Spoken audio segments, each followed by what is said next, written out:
Hello, BookTube. I've got some Friday mail for you. A beautiful, sunny, cold day. Bean and I went out for a nice long walk this afternoon. That exhausted both of us. She was very, very good. She's very, very good. She loves to meet humans. She doesn't give humans much of an opportunity to turn her down. Dogs, she's not sure what's wrong with them, but she's not aggressive to them. She's perfectly happy to approach them or let them approach her without any kind of fireworks, which is nice. That's very nice. My last two dogs, my pointer and my basset hound, my pointer was maniacally protective of my basset hound, and therefore was aggressive to any dog that approached her. And Frida's not like that at all. We've got 3 packages here, no boxes, and we'll just have to see whether or not we have any of my coveted finished copies. Finished copies are always nice. Well, okay, we start off on about as strong a note as possible. My. Okay, this is the new Library of America volume. This is the Library of America volume featuring the Sea Trilogy by Rachel Carson. Look at how beautiful that is. Just gorgeous. Incredible. Ordinarily, the Library of America is a solid black with the red, white, and blue banner, but here you've got full color, and it's title pools, which is a large part of these books. This is a great trilogy. I know she's famous for, the books in the previous Library of America volume, but this is my favorite of her writing. So what do we got here? This is edited by Sandra Steingraber. At a time when overfishing, pollution, and global warming are causing catastrophic changes to the world's oceans, Library of America and acclaimed environmental writer Sandra Steingraber invite readers to rediscover the Sea Trilogy in this deluxe new collector's edition of 3 early environmental classics that offer an urgently needed reminder of the ocean's beauty, fragility, and immense consequences for human life.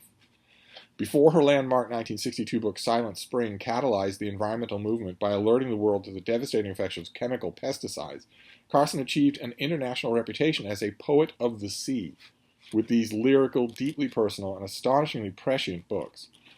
And the first one is Under the Sea Wind, which was published in 1941, and it was Carson's debut. Then comes The Sea Around Us in 1951, and then The Edge of the Sea in 1955. These are wonderful. There is a picture of, I don't know if you're going to be able to make this out. There is a picture of the previous Rachel Carson book, the previous volume, which is also full color, just like this. And here we have, wow, that is fantastic. So Rachel Carson's writing is now in Library of America. Just great. Just great. Now, the only problem with this volume is that its pub date is the 21st of December. So if you're thinking about giving this as a gift, you're not going to have a very wide window. This goes out on the 21st of December. And it's a keeper. I mean, Library of America is great anyway. They've got the acid-free pages, so they'll never be anything but bright white. They've got the built-in cloth bookmark here. They've got the sewn binding. This reprints all of the illustrations that are in these books. They're just a fantastic series anyway. How wonderful to have this. Great. Fantastic. All right, well, we started off just fine. I don't know that it won't be all downhill from there, but we'll see what these others are. What is this next one? Okay, this is a new novel. Is that right? It's going to be a new novel coming out on in the first week of the new year, the first Tuesday of 2022. This is The Unfamiliar Garden by Benjamin Percy, with the requisite hideous American cover and also with a boring American title. I want to stress again to publishers and to all authors out there, my services are available 24 hours for free to come up with a good title for your book. A title that isn't boring. The Unfamiliar Garden is not an interesting title. It is a dull, forgettable title. I guarantee you, if I were to read this in 5 chapters, I would have 5 candidates for a better title, drawn straight from the book itself, without even making a meta title on my own. But anyway, let's see what we have here. From the award-winning author Benjamin Percy comes the second standalone novel in his gripping original sci-fi series Comet Cycle, in which a passing comet has caused irreversible change to the growth of fungi, spawning a dangerous invasive species in the Pacific Northwest that threatens to control the lives of humans and animals alike. It began with a comet They called it Cain, a wandering star that passed by Earth, illuminating the night with a swampy green light and twinning the sky by day with two suns. A year later, Earth spun through the debris field the comet left behind. Suddenly, hundreds of thousands of meteors plummeted to the atmosphere, striking ground and destroying swaths of electrical grids, leaving shores of beaches filled with deceased sea life and setting acres of land ablaze. It was then, they said, that the sky fell. It was then that the Mia Abernathy vanished in the woods. That Mia Abernathy, I guess, is our character. Her disappearance broke the already fragile marriage of her parents, Jack and Nora. The disruptive force of the meteor strikes altered the weather patterns in the Pacific Northwest. In this time of drought, Jack, once a rising star in biology, became a shell of a man, and Nora lost herself in her work as a homicide detective. 5 years later, the rains have returned to nourish Seattle, and in this time of sudden growth, Jack uncovers evidence of a new parasitic fungus, while Nora investigates several brutal, ritualistic murders. Soon they will be drawn together by a horrifying connection between their discoveries, partnering to fight a deadly contagion as well as the government forces that know the truth about the fate of their daughter. So it sounds gripping. I'm trying to remember what the previous standalone book was. I feel certain that I read it. The Ninth Metal. Yes, we saw that on this channel, and I did read it, and it was engaging. But this will not be engaging me right away. This is a 2022 release.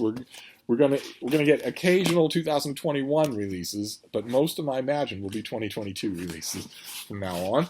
Let's do this last one here. It's a finished copy, so it could be another 2022 book. Let's see. Let's see what we have here. Okay. No pub sheet, I don't think. Did I miss something? There's something stuck in here. What is stuck in here? Ooh, gross. That's an invoice. No. All right, no pub sheet, but that's all right. That just means I don't know the date. So I don't know if this is early 2022 or if this is still 2021. But this is Chris Begley's book, The Next Apocalypse, The Art and Science of Survival. And there you have a long train of refugees just trekking to nowhere. So who is Chris Begley when he's at home?